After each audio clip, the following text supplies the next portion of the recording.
Hey, good morning. It's Patricia Murphy. It's Tuesday. This is Seattle Now. The concrete bunker that fortified SPD's East Precinct at 12th and Pine is gone. But what went down at that intersection a year ago is still very much a part of the city's story. In a minute, we'll talk with Marshall Hugh of the Marshall Law Band. Their latest album is a chronicle of last summer's protests, and now it's under consideration for a Pulitzer Prize.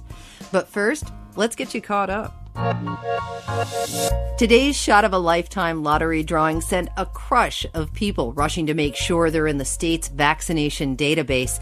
Things got slow and glitchy, but the DOH says don't worry. The records are all there, and if you got your shots, you're in.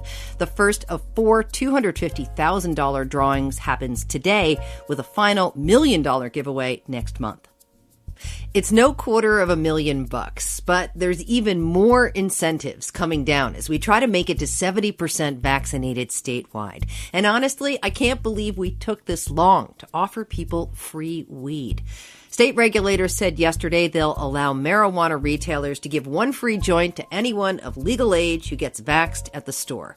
Not anybody who's already been vaccinated somewhere else, so don't bother trying that. Look for a pop-up at your local pot shop now through July 12th. No purchase required. And Jeff Bezos has his first big plans after stepping down as Amazon CEO next month. He's going to space in a rocket built by his other company, Blue Origin. Bezos said yesterday he'll be on board with the first crew to fly in a Blue Origin capsule. He's bringing his brother and a yet-to-be-named auction winner along as well. So far, the winning bid for a seat on the New Shepard will set you back almost $3 million. 1 year ago, protesters calling for an end to police brutality took their message to the doorstep of Seattle PD's East Precinct at the intersection of 12th and Pine. Within days, a community had sprung from the protest, complete with a funk band.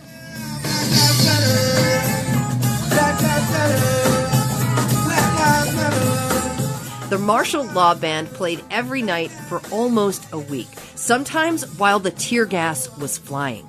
They'd leave CHOP a short time after, but the experience became an album called 12th and Pine. It's up for a Pulitzer Prize this week.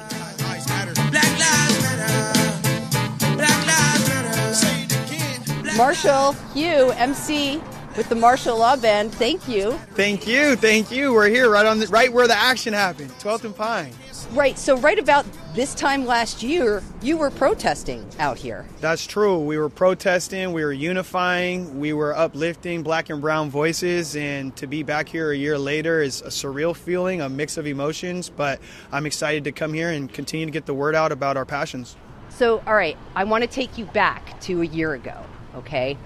And you're out here protesting. Tell me why you were out here, what you were thinking, and what that was like.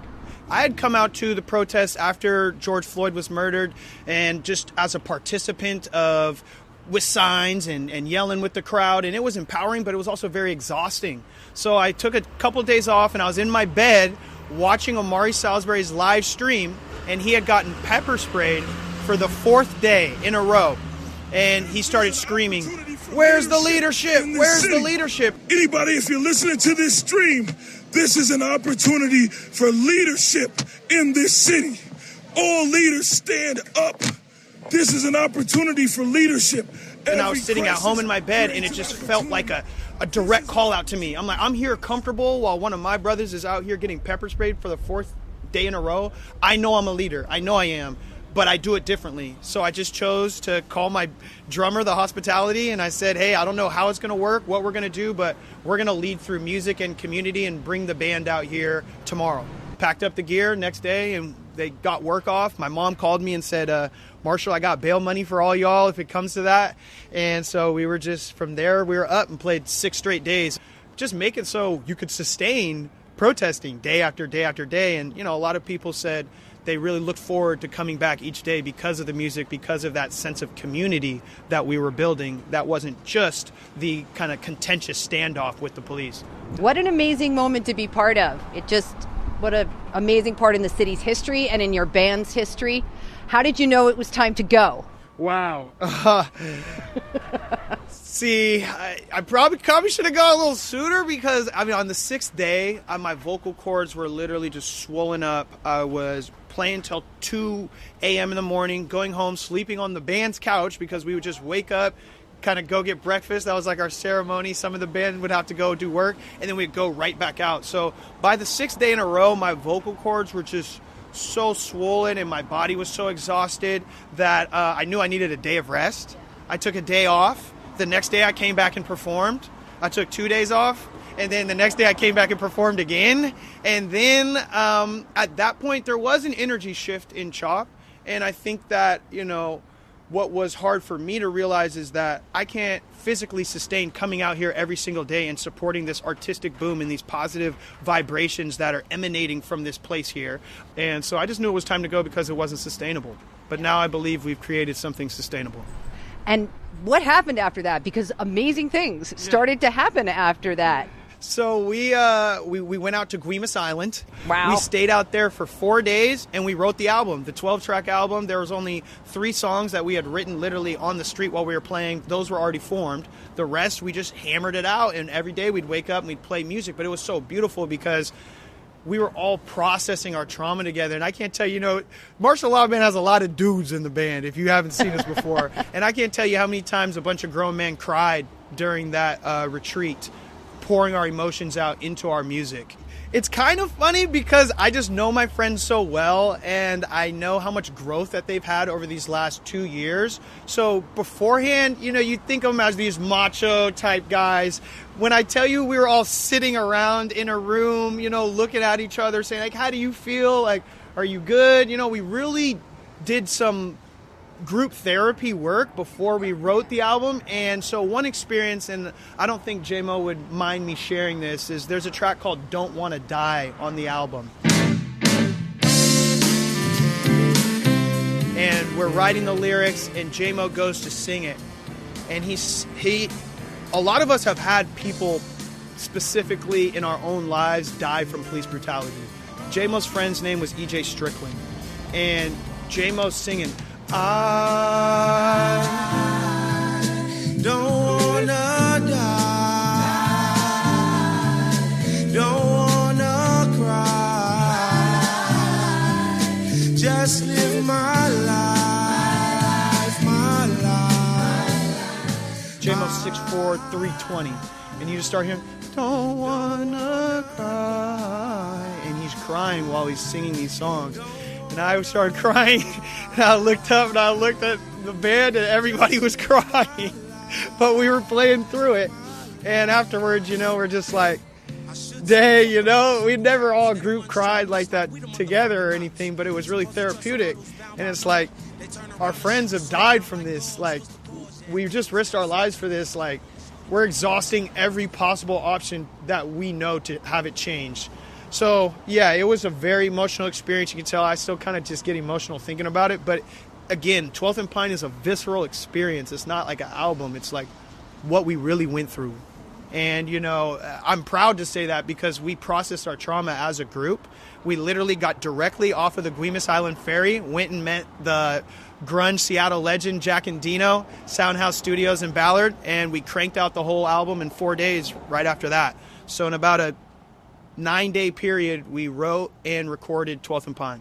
I want you to tell me the story of Jack and Dino because you really didn't know that this legend was pursuing you. You didn't realize. I had no idea. So again, I'm a hip-hop guy by trade, and then for the last 4 years, I've been exposed to the Seattle band scene. And these are like hip-hop, Seattle hip-hop and Seattle band are two completely different worlds. So they meshed and melted at Mojam Mondays at Nectar Lounge. So every Monday at Nectar Lounge, there's an open jam. You know, so I went there, I met my band, I saw how nice everyone was, and so that's where our band really formed. And one day we got a gig at the Beacon Food Forest, and a woman named Mia said, we love your band. I couldn't get everybody to get off work, and we went and played an acoustic set at the Beacon Food Forest with Matt, the Hospitality, the drummer, Metal Marty, our sax player, and myself. That was our acoustic arrangement, and we played for Mia and Japanese tourists that had just gotten off a cruise ship.